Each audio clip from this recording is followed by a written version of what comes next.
예수님, 이제 주님의 강림이 가까이 왔는데 저희들이 껴 있기를 원하며 주님의 재림을 거룩함으로 준비할 수 있기를 원합니다. 깨끗한 신부로, 정결한 신부로 주님께 드려지기를 원합니다. 거룩한 신부로 단장되게 하여 주시옵소서. 오늘도 에스겔을 통해서 주시는 말씀을 듣고자 하오니 증거하는 자 듣는 자 하나 되게 도와주시옵시고 성령으로 증거하며 성령으로 듣게 하옵소서. 그래서 다시 오실 메시아 재림주를 믿음으로 기다리게 하여 주시옵소서. 거룩하신 예수 그리스도 이름으로 기도드립니다. 아멘. 에스겔 15장입니다.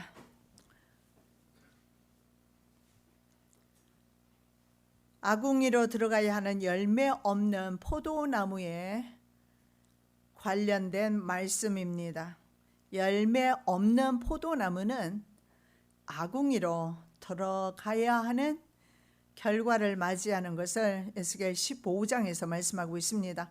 자, 12장부터 15장까지는 참 예언과 거짓 예언, 그리고 참 예언자와 직업 예언자, 거짓 예언자죠.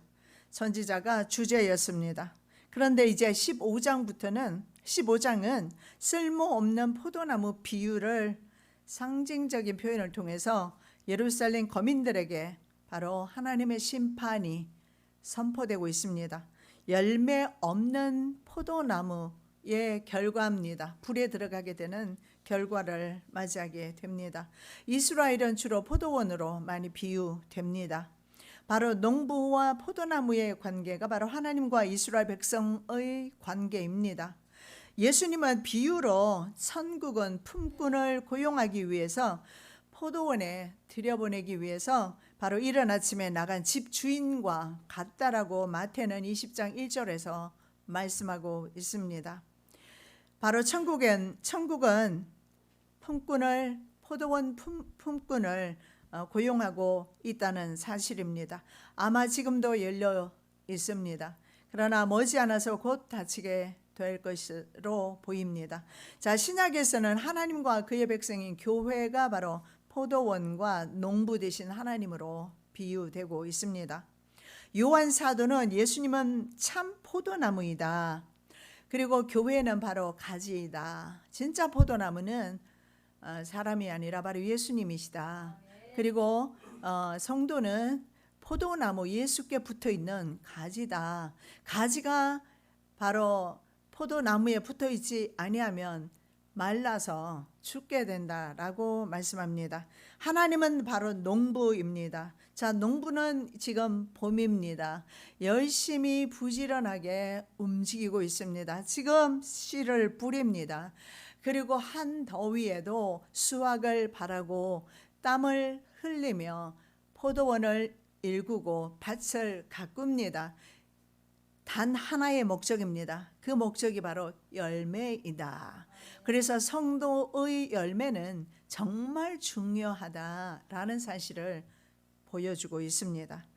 바로 하나님께서는요, 항상 구약시대 때부터 지금까지 주의 종들과 주의 선지자들을 보내셔서 부지런히 보내서 이스라엘과 교회를 돌보고 계십니다. 그러나 과실을 맺지 아니할 때 바로 제해버린다라고 말씀하고 있습니다. 자, 그렇다면 과실을 많이 맺기 위해서는 어떻게 해야 될까요? 성경에는 말씀으로 깨끗하게 해야 한다. 말씀으로. 우리가 항상 우리의 삶을 말씀에 비추어서, 정경인 말씀에 비추어서 우리의 삶을 바라볼 때 우리가 언제 어떻게 기울어져 있는지 볼 수가 있는 것입니다. 그래서 주님의 말씀으로 깨끗하게 된다라고 말씀하고 있습니다. 자, 만일에 예수 안에 거하지 않으면 가지가 포도나무에 붙어 있지 않으므로 과실을 맺지 못하고 말라버린 것과 같은 상태가 될 것입니다. 그래서 과실을 맺기 위해서는 예수님께 늘 붙어 있어야 하는데 우리는 육체를 가지고 있는 몸인데 어떻게 붙어 있을까요? 시편 1편의 말씀에 보면 말씀을 주야로 묵상하는 자는 바로 시냇가에 심긴 나무와 같다라고 그랬습니다. 그래서 우리가 하루도 빠짐없이 말씀을 먹고 마시고 말씀을 읽고 기록하고 또 듣고 암송하고 말씀과 함께 살아갈 때 그것이 바로 나무가 시냇가에 심겨져 있는 것과 같다라고 말씀하고 있습니다. 제가 아까 어떤 집사님의 시어머님, 그 시어머님의 관련된 말을 잠깐 들었는데 어떤 그 교역 목회자를 찾아간 것 같습니다. 거기를 자주 갔다라고 그래요. 그런데 귀가 좀 좋지 않다고 했더니 귀를 얼마나 때려서 병원을 한참 동안 다녔다라는 말을 했습니다. 그래서 제가 이렇게 말했어요. 귀를 때리지 않아도 주님께서 원하시면 귀를 낫게 하시는 분인데 왜 그렇게 때렸을까요? 물어보니까 귀만 때린 것이 아니고 몸 전체를 때렸다. 옛날에 많이 기도하면서 그렇게 때렸어요. 그래서 맞아서 죽은 사람도 있어요. 교회 안에서.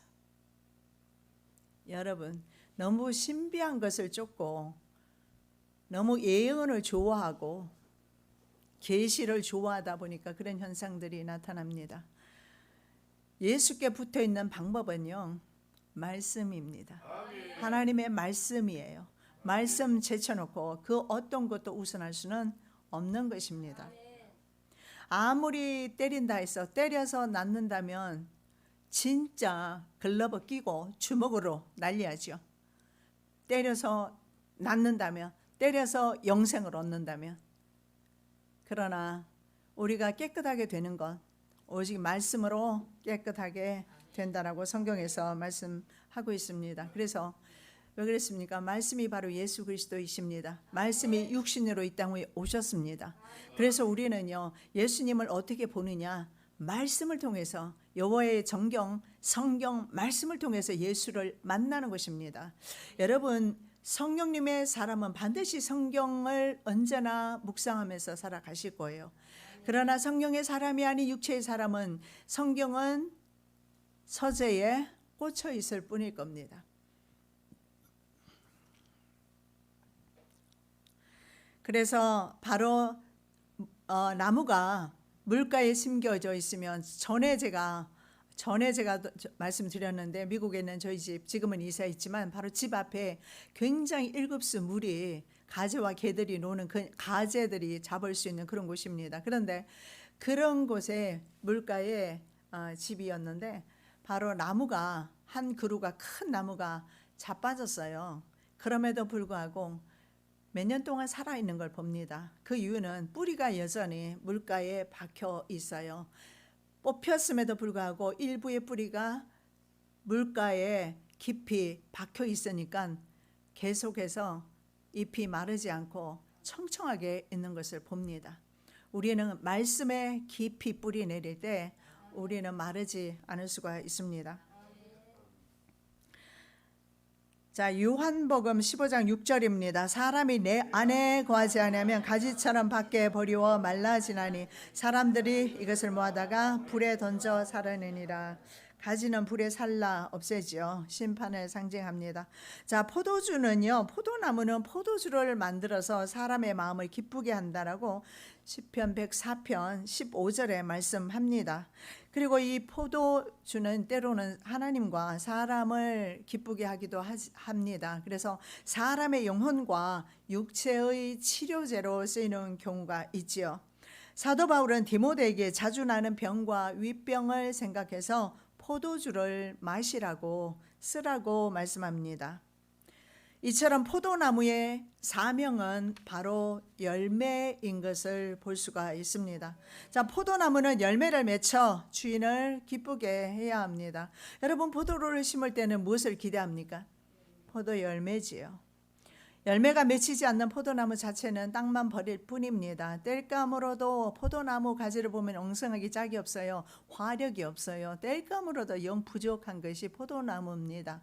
그러나 한 가지 단 하나의 사명, 단 포도로 하여금 사람을 기쁘게 하는 것, 포도주로 하여금 하나님을 기쁘게 하는 것입니다. 왜냐하면 그런 포도주로 제사를 드리기도, 전제를 부어서 드리기도 합니다. 자, 이스라엘은 열매 맺는 무성한 포도나무라. 그 열매가 많을수록 제단을 많게 하며 그 땅이 아름다울수록 주상을 아름답게 하도다. 호세아 10장 1절입니다. 자, 이스라엘이 바로 무성한 포도나무, 엄밀하게 말하면 포도나무는 예수님이시고 포도나무 가지가 되겠는데요. 열매가 많으면 많을수록 어떻게 해요? 바로 그 많은 열매로 제단을 많게 했다. 그들이 잘 살게 될수록 바로 다윗과 솔로몬 시대에 그들은 열매가 많았습니다. 풍성한 그런 열매를 맺혔습니다. 왜냐하면 강력한 국가를 만들지요. 그런데 그들은 잘 살게 되면서부터 그 후에 보시면 아시겠지만 수많은 제단들이, 주상들을, 바로 자신을 위한 우상들을 만드는 것을 보게 됩니다. 자, 포도나무는 결국 그 열매로 포도나무인 것을 알게 되는데요. 모든 나무는 그 열매로 그 나무의 종류를 알게 되는데, 가시나무에서 무화과를, 그리고 찔레에서 포도를 딸 수 없다라고 누가복음 13장 6절에서 말씀합니다. 사사기 9장에 보면 4가지 종류의 나무가 나옵니다. 감람나무가 나오는데 사명은 기름으로 하나님과 사람을 영화롭게 한다라고 되어 있어요. 무화과 나무는요, 열매가 굉장히 달아요. 무화과는 꽃이 없다라고 해서 무화과라고 합니다. 꽃은 없어요. 그런데도 불구하고 그 단 열매로 인해서 정말 사람들에게 기쁨을 주지요. 포도나무는 포도 열매로, 포도주로 하나님과 사람을 기쁘게 합니다. 세 나무 모두 각자의 사명이 있습니다. 여러분 한번 생각해 보시기 바랍니다. 나는 어떤 나무가 될까요? 주님 앞에서 어떤 나무의 향기로 하나님께 영광을 돌릴까요? 한번 생각해 보시기 바랍니다. 그런데 남은 나무가 하나가 있는데 바로 가시나무입니다. 새 나무는 이렇게 말합니다. 서로 누가 왕이 될 것인가 했을 때 새 나무는 나는 이런 이유로 인해서 내 사명 때문에 왕이 될 수 없다. 그런데 가시나무가 있어요. 이 가시나무는 역할이 사람을 찌르는 것 외에는 하는 것이 없어요. 그래서 그는 나를 왕 삼으라, 내가 찌르겠다. 그래서 가시나무는요, 사람을 찌르는 것 외에 아무 쓸모가 없습니다. 그래서 네 나무 중에서 3개 나무는 하나님과 사람에게 사랑받으나 1개 나무는 사람에게 해를 끼치는데, 구약 성경에 아담이 범죄한 이후에 보면 바로 인간에게 땅은 가시와 엉겅퀴를 생산하게 됩니다. 그래서 가시나무는 바로 인간에게 고통을 주는 나무입니다. 그래서 종종 그리스도인들이 성경의 나무로 비유될 때가 있습니다. 이스라엘이 그러했듯이.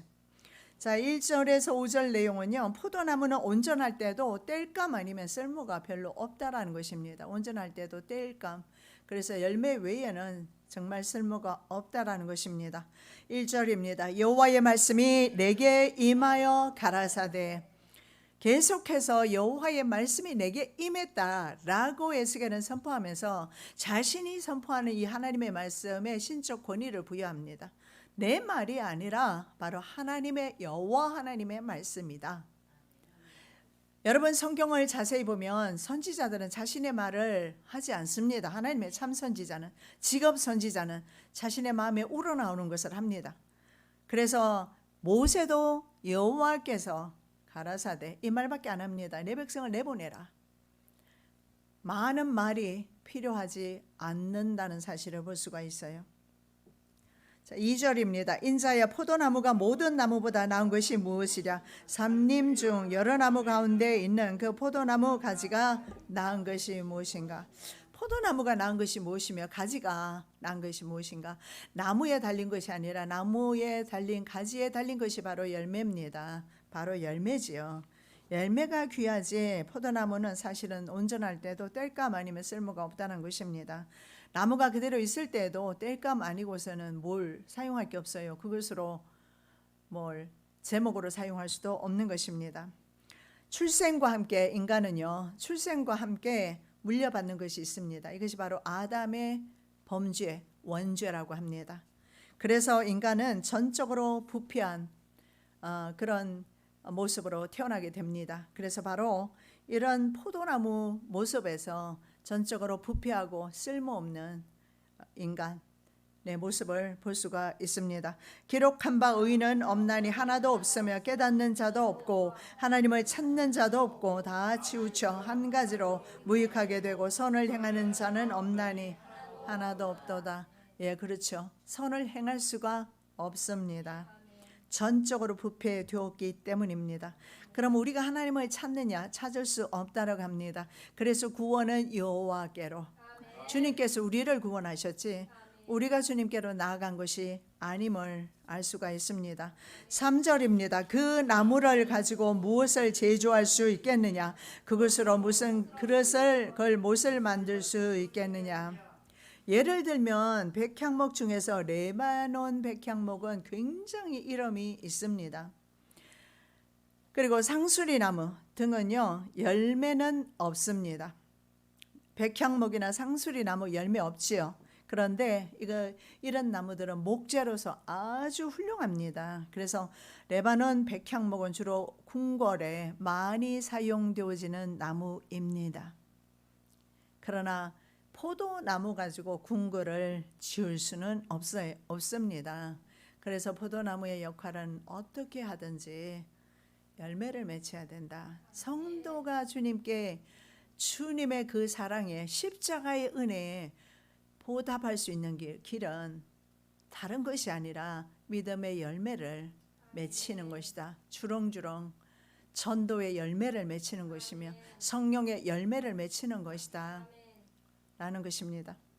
자, 포도나무 가지는요 보셨겠죠. 포도나무 가지 안 본 분 계세요? 다 있죠. 저는 저희 집 앞에 포도나무가 있어요. 보면은 휘고 거칠고 약하고 고르지 못해서 아무것도 제조할 수 없습니다. 그리고 심지어는 옛날에는 나무 못으로 많이 만들었는데 나무 못으로도 약해서 걸었다가는 물건이 떨어져서 박살나게 생겼어요. 그래서 못으로도 제조할 수 없는 것이 포도나무다. 그리고 포도나무 자체는 또 어때요? 스스로 쓸 수나 있습니까? 못 써요. 포도나무는 반드시 지지대가 있어야 돼요. 그래서 바로 주님의 도움 없이 살아갈 수 없는 인간을 성도를 표현하는 것이 포도나무다라는 것입니다. 그리고 모양은 또 어떻습니까? 자태는요. 자태랄 것도 없어요. 볼품이 없습니다. 그래서 열매가 없으면 참으로 무익한 것이 나무다. 우리가 하나님의 자녀로서 정말 내세울 것 없습니다. 그런데 정말 우리에게도 열매조차 없다면 정말 무익한 나무가 될 것입니다. 자, 열매 맺게 하는 사람은 누구입니까? 농부 하나님이시라는 겁니다. 자, 볼품 없고 뒤틀려서 자라는 가지는요 바로 숲속에 있는 다른 좋은 원목으로 자라는 나무와 지금 비교하고 있는 것입니다. 자, 바로 그렇습니다. 하나님께서는요 지금 뒤틀려 있고, 여러분 혹시 있잖아요, 기회가 되면 왼쪽 오른쪽 한번 이 다리를 재보시기 바랍니다. 반드시 한쪽이 짧아요. 뒤틀려 있어요. 그러면 신체만 뒤틀려 있느냐? 심보도 뒤틀려 있어요. 우리 마음보도 굉장히 많이 뒤틀려 있는 것을 보게 됩니다. 그런데요, 주님께서는 이 모습 이대로 사랑하신다는 사실을 믿으시기 바랍니다.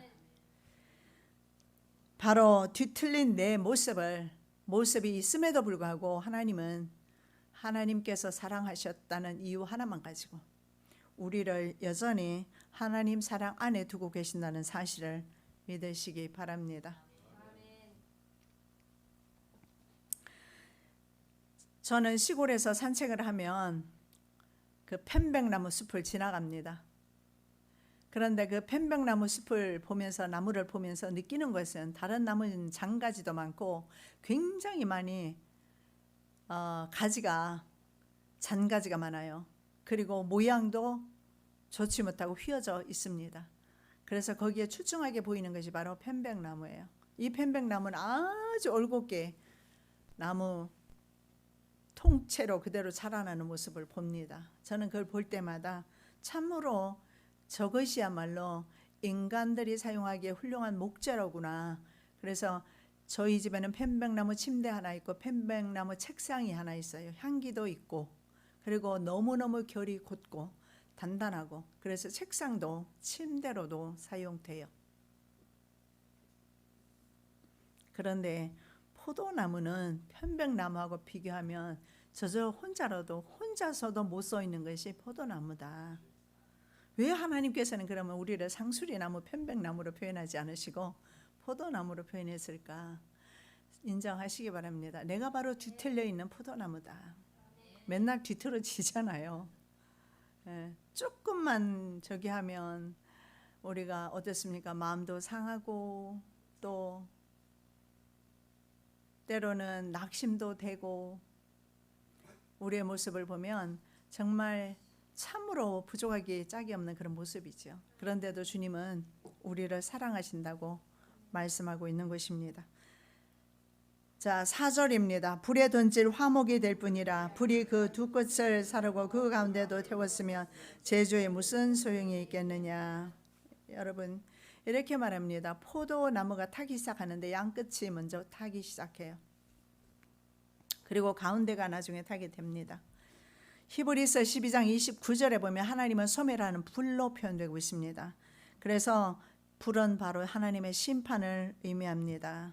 이스라엘 백성을 징벌하시는 하나님의 심판의 불입니다. 사르고 아켈라 불로 완전하게 살라서 죄밖에 남지 않는 상태를 가리킵니다. 이것이 바로 북이스라엘과 남유다의 운명이었어요. 양끝이라고 그랬어요. 북왕조와 남왕조가 양끝입니다. 북이스라엘과 남유다 성읍들 가운데는 그럼 어딜까요? 정확하게 그 가운데 예루살렘이 있어요. 그래서 북쪽 맨 끝에는요. 북쪽 맨 끝은요. 바로 주전 722년에 북이스라엘이 아수르에 멸망합니다. 완전히 폭삭 망해버려요. 1948년에 독립할 때까지. 그리고 남유다는 606년부터 606년부터 두 차례에 걸쳐서 망합니다. 그리고 마지막 중간에 예루살렘은요. BC 586년에 망하죠. 그렇게 해서 포도나무는 어떻게 되면 양 끝부터 망하기 시작해서 끝까지 완전히 태워지는데 이것이 바로 사르고입니다. 여러분 하나님께서 이 지구를 사릅니다. 불사릅니다. 베드로 사도의 말씀에 의하면 불사르기 위하여서 간수하고 있다. 이 지구를 간수하고 있다라고 말씀하고 있습니다. 그래서 이 끝 저 끝을 불사르고 맨 마지막이 예루살렘이 될 것인데 우리가 살 땅은 이 땅이 아니라 신천신지 새로운 하나님의 나라인 것입니다. 옮겨가야 해요. 우리 최영래 권사님은 먼저 가시는 것 뿐입니다. 저와 여러분 뒤따르게 되고 있습니다. 천국에서 부모를 만나는 소망만큼 기쁜 소망이 어디 있겠습니까? 헤어지면 말로 표현할 수 없이 서운하겠지요. 자, 에스겔 23장에 보면 두 자매가 나오는데 어쩌면 닮아도 그렇게 정말 똑같이 닮았을까요? 오홀라와 오홀리바입니다. 두 자매가 나오는데 북이스라엘을 오홀라라고 합니다. 언니예요. 남유다를 오홀리바 시스터 중에 동생입니다. 그런데 둘이가 너무 똑같아요. 그런데 오홀라는 주전 722년에 망했다라고 했습니다. 오홀리바는요.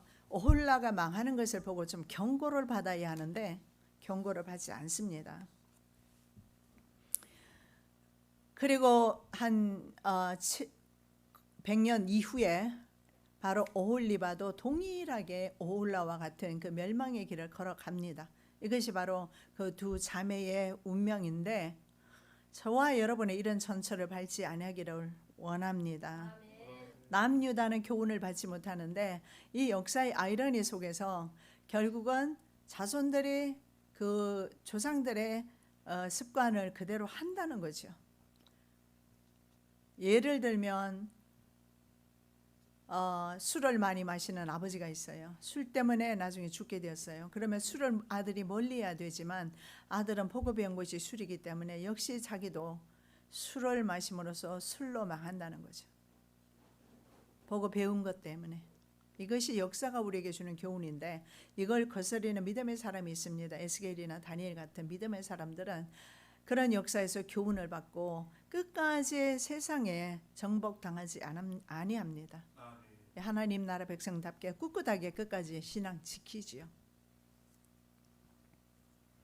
자, 그래서 결국은요, 세 차례에 걸쳐서 포악한 독수리 두 날개 달린 짐승 바벨론에게 오홀리바는 망하게 됩니다. 자, 이렇게 볼품없는 포도나무라도 풍성한 열매가 있어서 하나님과 사람에게 사랑을 받습니다. 열매 때문에. 포도 좋아하시죠? 열매 자체도 너무너무 맛있잖아요. 이제 곧 포도철이 되어 오는데 여러분 한번 포도 드실 때마다 생각해 보시면 어떨까요? 내가 바로 이 포도나무인데 주님께 붙어 있어야 되겠구나. 어떻게 붙어 있어야 되니까? 말씀을 끊지 말아야 되는구나. 우리가 거룩하게 되는 것은 오직 말씀과 기도밖에 없어요.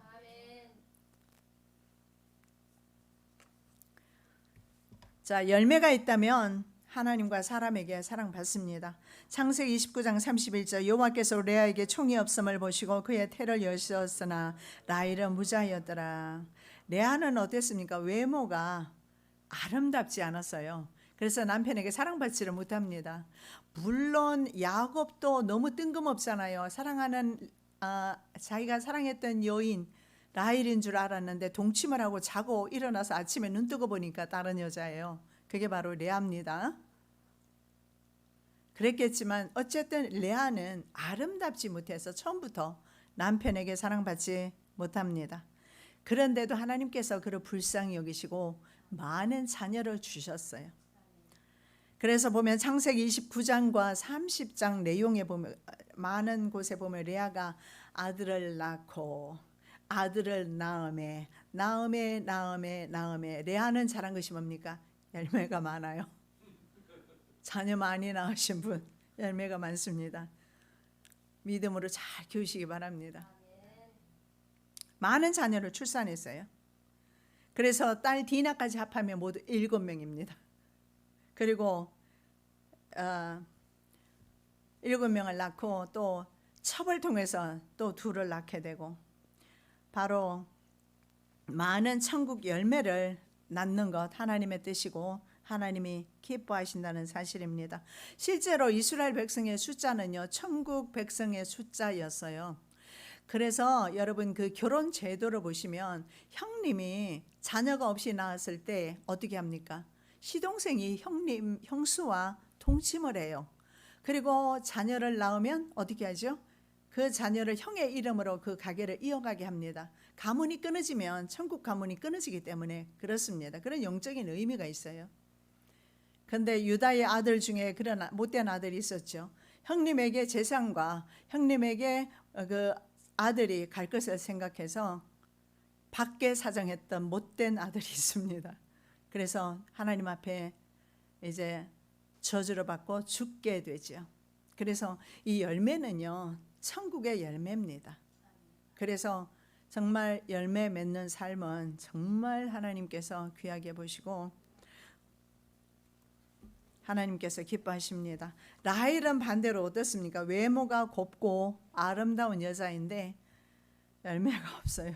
자식을 낳지 못합니다.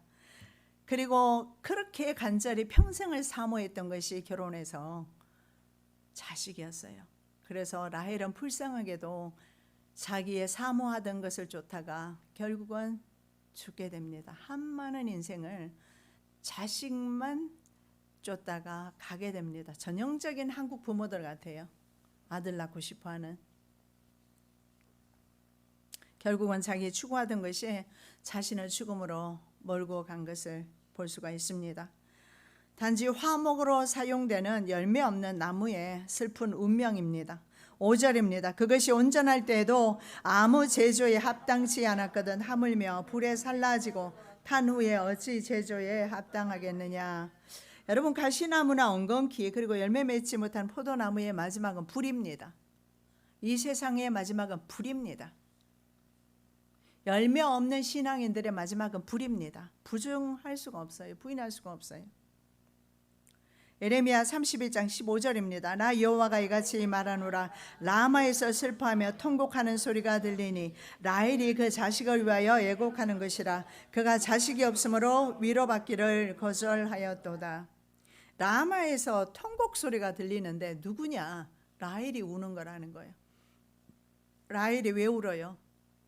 자식을 위해서 통곡합니다. 그것이 라헬의 일생이었어요. 자식 때문에 울고 웃었던 것이 라헬의 인생이었어요.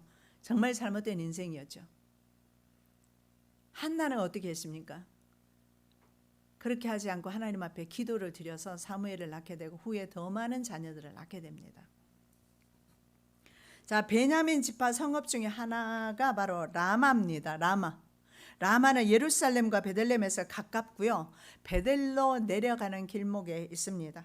그런데 이 부근 셀사에서 라헬이 죽게 됩니다. 그래서 라마는 라헬이 죽은 곳과 가까운 곳이에요. 그래서 라마에서 통곡 소리가 들리는 것입니다. 자, 라마에서 통곡 소리가 들리는데 이것은 이스라엘의 대표적인 어머니로 불리는 사람이 라헬입니다. 왜냐하면 그만큼 자식을 사모했던 사람이기 때문에. 그래서 이스라엘의 대표 어머니 라헬의 통곡 소리가 지금 왜 들리는 걸까요? 갑자기 에레미야 선지자는 이 말씀을 왜 하는 것입니까?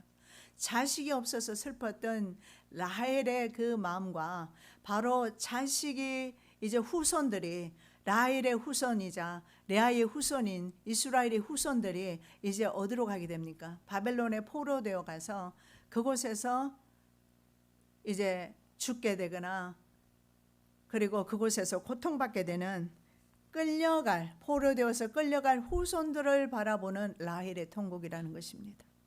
그래서 예수님께서 나를 위하여 울지 말고 너희 자녀를 위하여 울라. 왜냐하면 디도 장군에 의해서 AD 70년에 예루살렘이 멸망당할 때 아이를 성 위에서 아래로 내리쳤습니다. 그렇게 해서 죽였어요. 그래서 바로 라헬의 통곡 소리입니다. 이 라헬이 무덤에서 통곡을 하는데 왜 통곡을 하는가? 그렇게 사랑했던 그 자녀들의 후손들이 이제 바벨론에 끌려가는데 라헬은 통곡을 할 수밖에 없는 것입니다.